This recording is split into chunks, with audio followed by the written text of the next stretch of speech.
Pulau Bali dan Jawa yang kini dipisahkan oleh Selat Bali atau Segara Rupek, yang konon dulunya Pulau Bali dan Jawa menjadi satu kepulauan. Apakah itu mungkin? Mungkin kalian akan berpikir itu adalah sesuatu yang mustahil. Kita akan membahasnya mulai dari cerita yang diturunkan dari kakek nenek leluhur. Mulai dari kisah Resi Markandeya yang membawa rombongan sebanyak 4.000 pengikut untuk membangun Pura Besaki. Dalam kisah itu diceritakan bahwa mereka menuju Bali tanpa menyeberangi sebuah selat Bali menggunakan perahu, karena pada saat itu Pulau Bali dan Jawa masih menjadi satu. Kemudian terdapat sebuah kisah dalam sejarah Nusantara ini, bagaimana Pulau Bali dan Jawa akhirnya terbelah dipisahkan oleh Selat Bali. Menurut uraian sebuah kitab bernama Usana Bali, bahwa putusnya Pulau Jawa dengan Pulau Bali adalah disebabkan kesaktian seorang pendeta bernama Empu Sidimantra. Pendeta itu bertempat tinggal di Jawa Timur, bersahabat karib dengan seekor ular besar yang bernama Naga Basuki.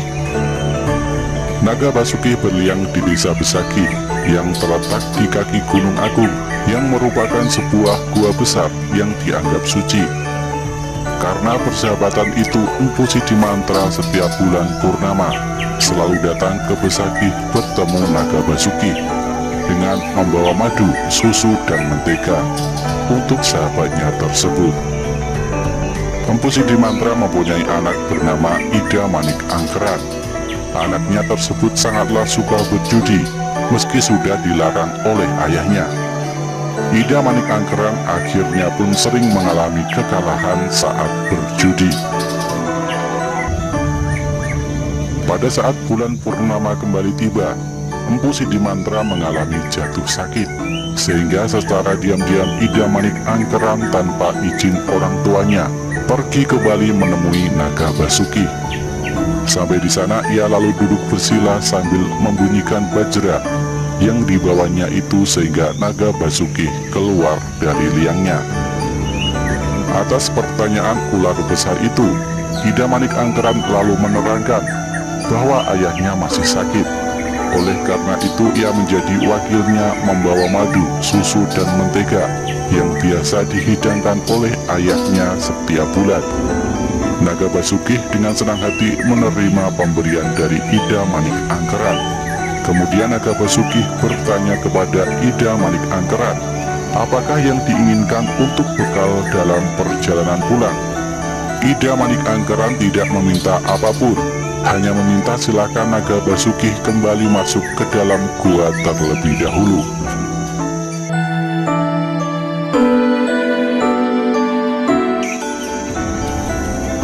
Ketika itulah Ida Manik Angkeran melihat sebuah permata yang indah berada di ekor Naga Basuki. Dia pun berpikir permata itu akan cukup digunakan untuk bisa berjudi seumur hidupnya. Akhirnya Ida Manik Angkeran nekat memotong ekor dari Naga Basuki dan mengambil permatanya kemudian lari. Akan tetapi akhirnya Ida Manik Angkeran mati karena hangus terbakar di hutan Camara Geseng, karena jejak kakinya dapat dijilat oleh kemarahan Naga Basuki.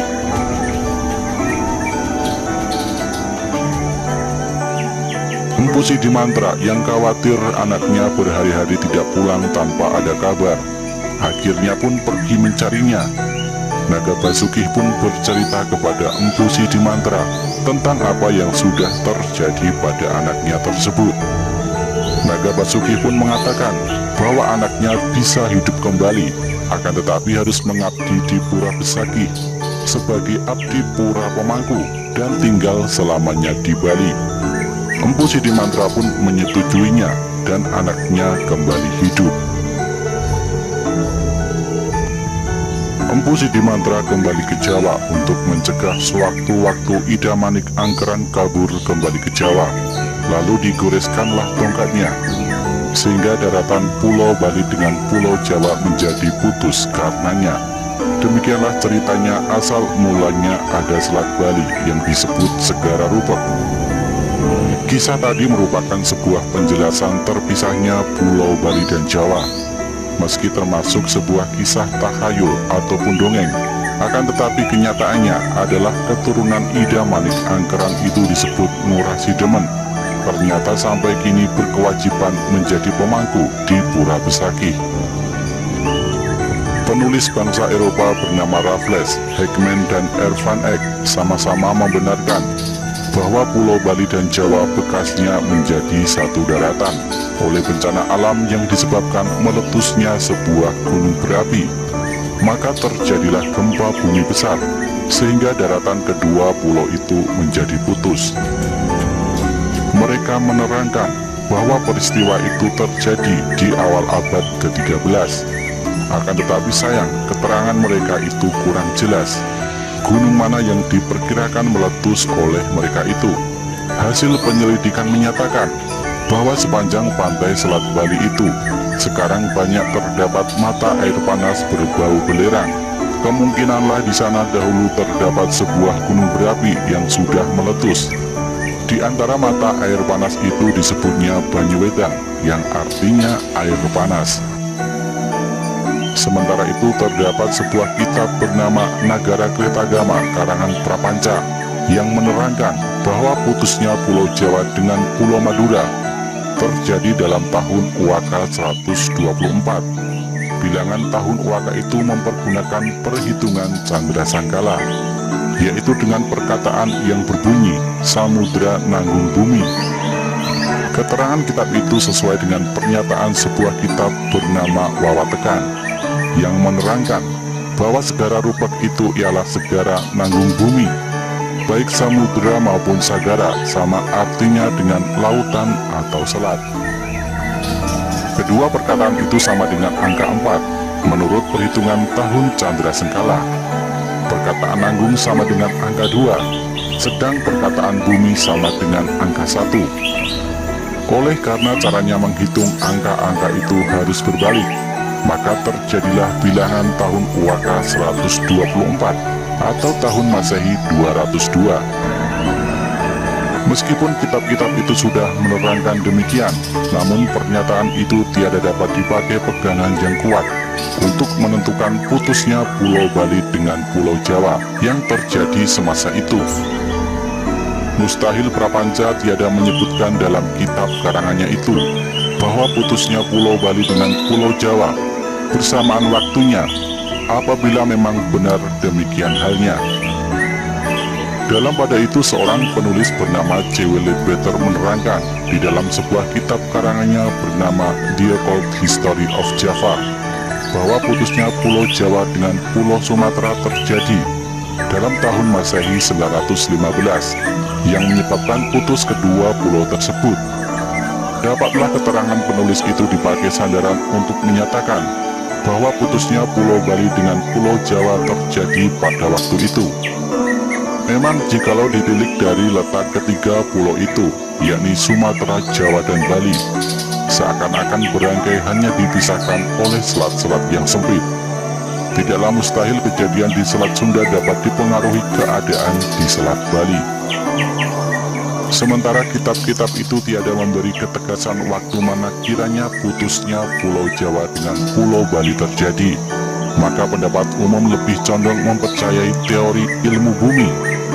Pada zaman dahulu sebagian besar kepulauan Indonesia belum ada, masih bersatu dengan benua Asia.